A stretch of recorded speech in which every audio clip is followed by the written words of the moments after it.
Cette arme n'a pas été conçue pour tuer. Pour l'ennemi, la mort est un cadeau trop rapide et trop peu coûteux. Pourquoi fabriquer une mine qui ne termine pas le travail? La réponse est mathématique. Un mort ne coûte rien. Un blessé grave coûte tout. Les ingénieurs allemands ont appliqué une logique froide lors de la conception. Un soldat coupé en deux a simplement besoin d'une tombe et d'un cercueil en bois. C'est simple et définitif. Mais un soldat dont les jambes ont été arrachées demande des ressources massives. Il faut des brancardiers pour l'évacuer sous le feu. Il faut des chirurgiens et des mois de rééducation. À l'image, un homme au sol, les mains pressées sur ses plaies. Ce n'est pas seulement une question de logistique, c'est une arme psychologique. L'homme mutilé devient un rappel vivant pour tous ceux qui n'ont pas encore été touchés. Ces cris dans le poste de secours brisent le moral des troupes plus sûrement qu'un bombardement. À première vue, un simple cylindre de métal, mais en réalité, une machine à fabriquer des invalides. Le lieutenant-colonel Sloan a étudié cette technologie après le conflit. Dans son rapport sur la guerre des mines, il est catégorique. Il qualifie cet engin de dispositif le plus terrifiant rencontré par les forces alliées pendant toute la durée de la guerre. Le soldat marche sur le déclencheur. On entend un clic métallique sec. Une fraction de seconde plus tard, la charge s'active à hauteur d'homme. L'erreur était interdite. Chaque pas dans la boue pouvait être le dernier en tant qu'homme valide. Les archives montrent les visages des démineurs. Leurs gestes sont lents. Leurs mains tremblent légèrement. Ils savent que cette mine ne cherche pas leur cœur, mais leur chair. Ainsi s'est imposée la terreur invisible des champs de bataille. Septembre 1939. Les soldats français découvrent une menace invisible. Les fantassins américains lui donneront plus tard un surnom né d'un humour noir chirurgical, Jumping Betty. Mais les Français sont les plus précis. Ils l'appellent le soldat silencieux. Pourquoi ce nom? Parce qu'un soldat dort, tremble et finit par s'épuiser. Mais pas cette machine. Elle garde sa position sans repos et sans pitié. Elle n'a besoin de personne pour tuer. Entre 1935 et 1945, les usines allemandes produisent 2 millions d'unités. Ces cylindres d'acier sont semés comme de l'herbe sur les plages de Normandie. Ils sont enterrés dans le sol italien et dispersés par milliers sur le front de l'Est. À l'image, un champ de mines après la bataille, des panneaux tête de mort. Le danger reste là, même quand les fusils se taisent. Une fois la guerre terminée, des hommes devront les déterrer à main nue. C'est l'histoire d'un tube de métal devenu l'arme la plus détestée de la Seconde Guerre mondiale. Au début des années 30, l'Allemagne subit le traité de Versailles. Officiellement, le pays n'a pas le droit à une armée moderne. Mais dans les faits, les ingénieurs travaillant dans l'ombre. Ils s'enferment dans des laboratoires secrets pour résoudre un problème tactique majeur. L'objectif est clair, créer une sentinelle invisible. Un garde capable de surveiller un secteur nuit et jour, peu importe la neige ou la boue. À l'époque, les mines antipersonnelles classiques existent déjà, mais leur rendement est jugé trop faible par les militaires. Comment fonctionnait-elle? Un soldat marchait sur l'engin, la mine explosait sous son pied. Bilan, un mort ou un blessé grave, un seul homme hors de combat pour une charge de poudre. Pour l'état-major allemand, ce ratio est insuffisant. Ils veulent être frappés plus fort. Ils veulent qu'une seule mine puisse décimer une section entière en marche. Les ingénieurs se tournent vers les lois de la physique. Une explosion au niveau du sol est un gâchis d'énergie. La Terre absorbe la majeure partie du souffle.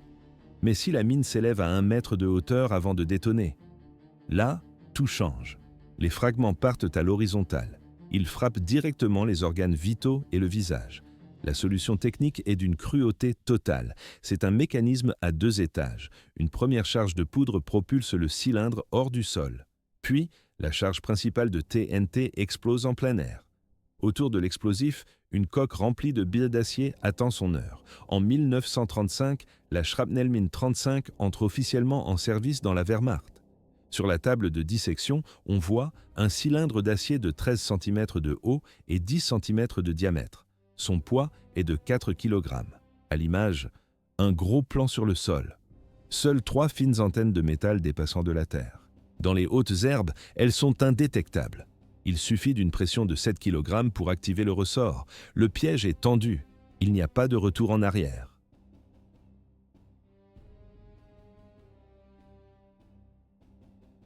« 7 septembre 1939. Une semaine après l'invasion de la Pologne par l'Allemagne, l'armée française lance une offensive prudente dans la Sarre. 11 divisions franchissent la frontière. C'est l'exécution des obligations alliées envers une Pologne à l'agonie. Les forces principales de la Wehrmacht se trouvent à l'est. Les commandants français anticipent une progression facile à l'intérieur du territoire allemand. Pourquoi les troupes françaises avançaient-elles sans crainte? Les renseignements étaient clairs. Mais la réalité du terrain allait briser toutes les prévisions. Les premiers kilomètres confirment les attentes du commandement. Les unités allemandes reculent sans échanger un seul coup de feu. À l'image, des tranchées vides, des routes intactes, aucun barrage d'artillerie.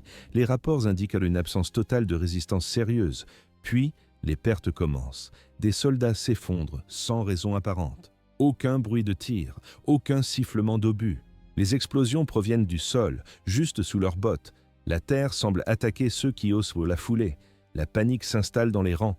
Les survivants décrivent la scène avec confusion. Un clic métallique discret, une pause de quelques secondes. Un objet jaillit de terre et explose à hauteur d'homme. C'est une détonation brutale en plein visage. Le bilan est immédiat. Quiconque se trouve dans un rayon de 20 cm meurt ou finit mutilé. Les plus éloignés sont fauchés par des éclats. Les blessés restent au sol, prostrés dans l'herbe. Ils n'osent plus faire un seul mouvement. 11e jour de septembre. L'offensive s'arrête net. Ce n'est pas une contre-attaque allemande qui bloque les troupes. Ce n'est pas un manque de munitions. Les 11 divisions se replient sur leur position de départ. Les soldats refusent d'avancer. Chaque pas est devenu une loterie. Chaque mètre de pelouse cache un piège mortel. Aucun ordre n'a plus de poids face au sol qui tue. À l'image, les visages des fantassins sont décomposés par la peur. Les services de renseignement français rédigent les premiers rapports techniques. Ils décrivent cette nouvelle arme et envoient les données au quartier général des Alliés. Le dispositif reçoit un surnom qui restera gravé dans l'histoire. Le soldat silencieux. L'invasion de la Sarre était terminée.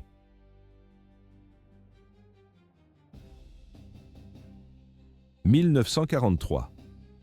Les sapeurs alliés examinent des échantillons capturés avec des schémas techniques à la main. Pourquoi cette mine était-elle si terrifiante? La réponse tient dans sa mécanique, mais le plus glaçant reste sa finalité tactique.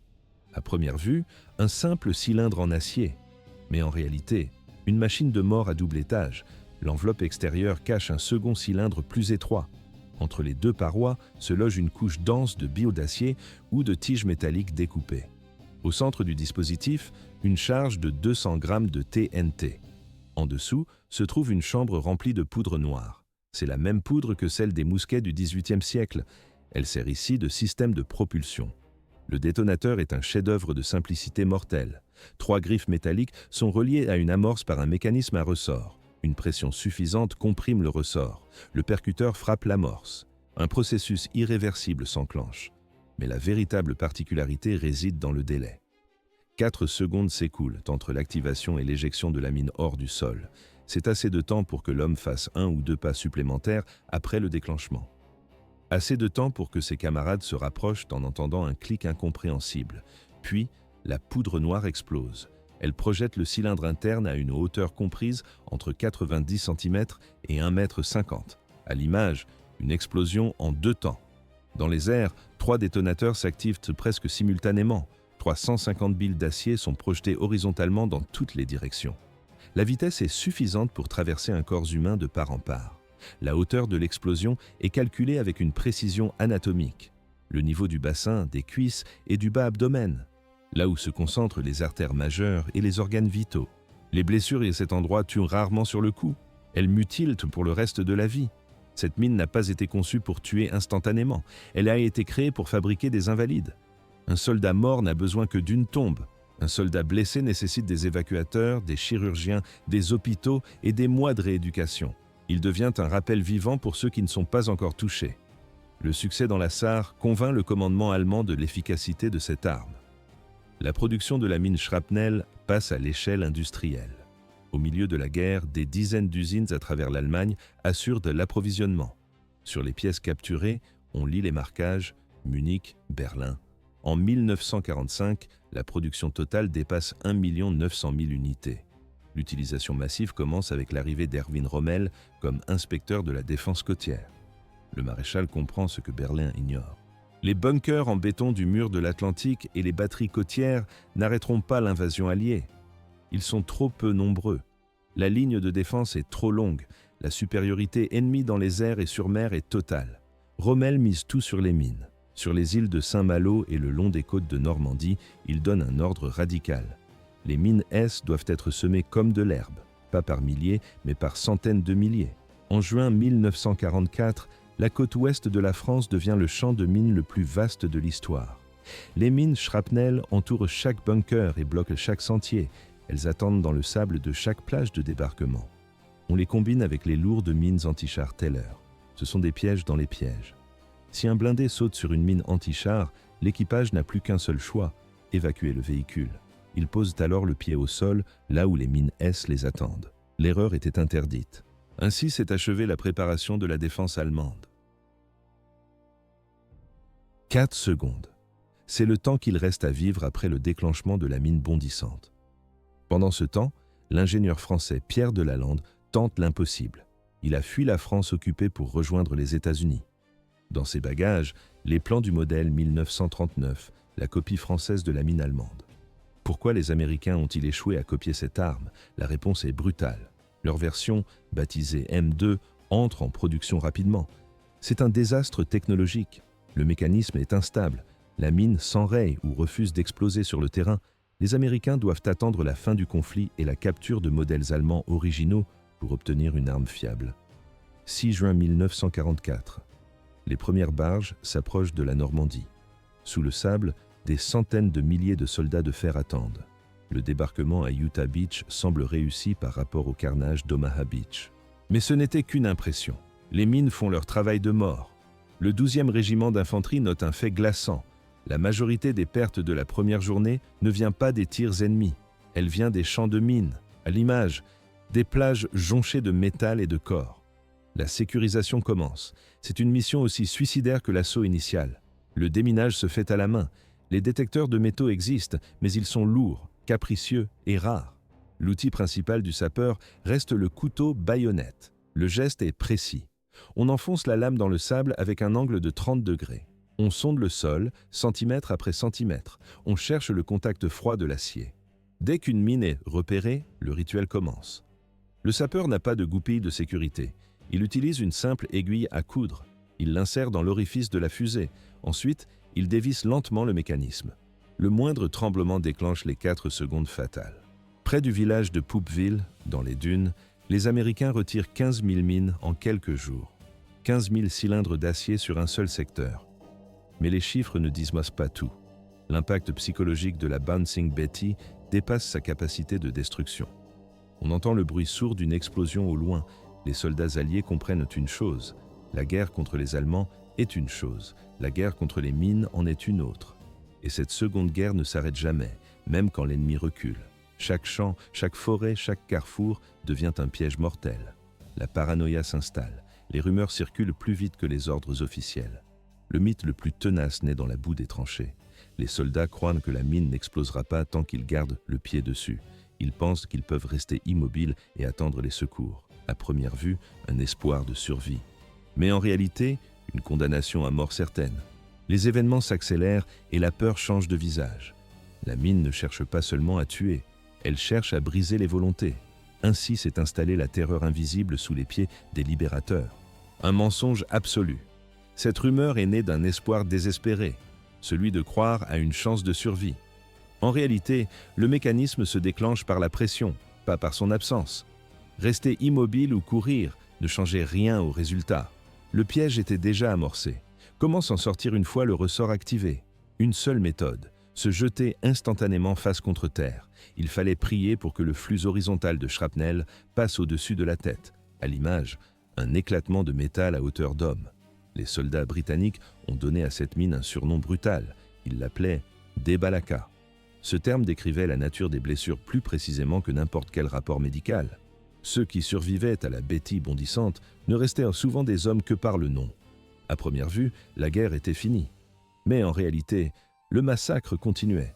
En mai 1945, le conflit s'arrête en Europe. Pour la mine à shrapnels numéro 35, la mission ne faisait que commencer. La côte ouest du Danemark est devenue la zone la plus minée du continent. Jusqu'au dernier jour, Hitler était convaincu que le débarquement allié aurait lieu ici. C'était la route la plus courte vers Berlin. 1 500 000 mines gisaient sous le sable et les dunes du Jutland. Les plages étaient transformées en zones de mort inaccessibles. La population civile ne pouvait pas rentrer dans les villages côtiers. Les pêcheurs restaient à quai. La terre était libérée de l'occupation, mais elle restait occupée par les mines. Le commandement britannique a alors pris une décision. Elle allait provoquer des décennies de polémiques. Les mines seraient nettoyées par des prisonniers de guerre allemands. La Convention de Genève de 1929 était pourtant claire. Elle interdisait d'utiliser des prisonniers pour des travaux dangereux, mais les juristes ont trouvé une faille. Les soldats allemands ont été renommés personnels ayant capitulé volontairement. Ce simple changement de statut supprimait la protection internationale. 2000 Allemands ont été envoyés sur la côte ouest. Beaucoup étaient des adolescents enrôlés durant les derniers mois du Reich. L'entraînement a duré seulement quelques jours. Aucun équipement de protection n'était fourni. Les outils se résumaient à des baïonnettes et des mains nues. La norme imposée était de 6 mines par heure et par personne. Sur les images d'archives, on voit 5 jeunes Allemands ramper sur le sable. Ils sont à bout de bras les uns des autres. Ils dévissent les détonateurs des boîtiers que leur propre pays avait enterrés un an plus tôt. L'historien Thomas Tram-Pedersen a reconstitué les statistiques de ces mois de déminage. Le taux de mortalité était effrayant. La mine S a tué 31% des sapeurs. À titre de comparaison, les mines antipersonnelles en bois ne tuaient que 2 personnes sur 100. La Betty bondissante s'est révélée aussi mortelle pour ceux qui l'ont posée que pour ceux qui tentèrent de la désamorcer. En octobre 1945, le travail a été déclaré officiellement terminé. 1 300 000 mines avaient été extraites du sol danois. Le bilan humain est lourd. 149 morts, 165 blessés graves, 167 blessés légers.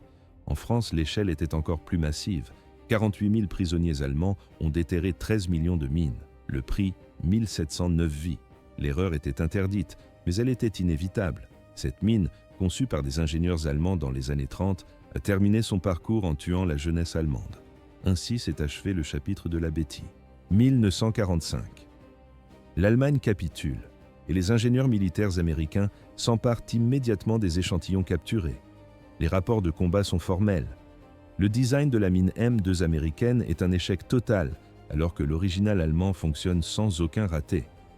Pourquoi les États-Unis ont-ils abandonné leurs propres recherches? La réponse est technique. Ils ont choisi la simplicité et l'efficacité brute. Dans les années 50, la mine M16 entre en service dans l'armée américaine. C'est une copie presque parfaite de la shrapnel mine. On y retrouve le même mécanisme de mise à feu à 2 étapes, les mêmes billes d'acier et la même hauteur de projection. L'Union soviétique suit exactement la même trajectoire. Moscou développe la série des mines OZM. Les ingénieurs simplifient le concept. Ils remplacent les billes par un corps en fonte qui éclate en fragments lors de la détonation. Plus tard, l'OZM-72 apparaît. Elle utilise des tiges d'acier préfragmentées. Ce modèle est encore plus proche du prototype allemand original. Aujourd'hui encore, ces mines sortent des usines en Russie. Le monde entier a adopté cette technologie. La Yougoslavie a produit la Prom 1. La Chine a créé la Type 69. L'Italie, la Suède, la Belgique et des dizaines d'autres nations ont fabriqué leur propre version de la mine bondissante. À l'image, des cylindres d'acier identiques s'alignent dans les stocks mondiaux. Ce sont tous des descendants directs du projet conçu par les ingénieurs allemands au début des années 30. La guerre du Vietnam marque un tournant sanglant pour la Bouncing Betty. La M16 américaine et ses copies vietnamiennes infestent la jungle. On les trouve dans les rizières, le long des sentiers de patrouille et sous le couvert végétal. En 1968, le vétéran Fred Downs perd son bras à cause d'une mine bondissante. Il consacrera le reste de sa vie à l'aide aux blessés de guerre. Le bilan est lourd. Au Vietnam uniquement, le nombre de victimes tuées ou mutilées par ce type de mine dépasse les 60 000 personnes, mais le monde tente de réagir. En 1997, la communauté internationale signe le traité d'Ottawa pour interdire les mines antipersonnelles. L'argument principal est la cruauté du dispositif. La mine bondissante est conçue pour mutiler plutôt que pour tuer. Mais ce n'était qu'une victoire partielle. Les grandes puissances refusent de signer. Les États-Unis, la Russie et la Chine restent en dehors de l'accord. Des millions de mines basées sur le principe allemand de 1935 dorment toujours dans les dépôts de ces pays. Elles attendent leur heure. La menace reste enfouie. Dans les sols de Libye, d'Égypte et des anciens pays du pacte de Varsovie, des milliers d'engins sont oubliés. Ils sont impossibles à localiser. Les manuels techniques allemands indiquaient une durée de vie de 2 à 7 ans après la pose. La réalité est différente. Ces mines restent actives et dangereuses pendant des décennies. Un clic métallique étouffé sous la semelle d'une botte, c'est tout ce qu'on entend avant l'explosion. La shrapnel-mine n'était pas l'arme la plus puissante de la Seconde Guerre mondiale. Elle n'a pas décidé du sort des grandes batailles, mais elle est l'incarnation la plus pure de l'ingénierie de la souffrance. Le calcul est simple, un minimum de moyens pour un maximum de dégâts. Les créateurs ont résolu un problème technique précis. Comment neutraliser plusieurs soldats avec une seule charge? La solution réside dans l'anatomie humaine. 1 mètre de hauteur. C'est le niveau exact du bassin et des cuisses. À cet endroit, les éclats ne tuent pas instantanément. Ils brisent les corps et les destins de manière définitive. Ce n'était pas de la cruauté gratuite, c'était de l'optimisation militaire. Un soldat mutilé coûte plus cher à son armée qu'un soldat mort. Il devient aussi un rappel constant pour les survivants de ce qui les attend. 2 millions de ces mines sont sorties des usines allemandes en 10 ans. Leur version moderne continue de proliférer. Le traité d'Ottawa a limité leur vente, mais il n'a pas détruit les stocks existants. La Bouncing Betty n'est pas une pièce de musée, c'est une arme active. Son principe frappe l'homme à son point le plus vulnérable. L'histoire de cette invention ne s'est pas arrêtée avec la chute du Troisième Reich. Elle continue de s'écrire dans le sol, 1 mètre au-dessus de la terre.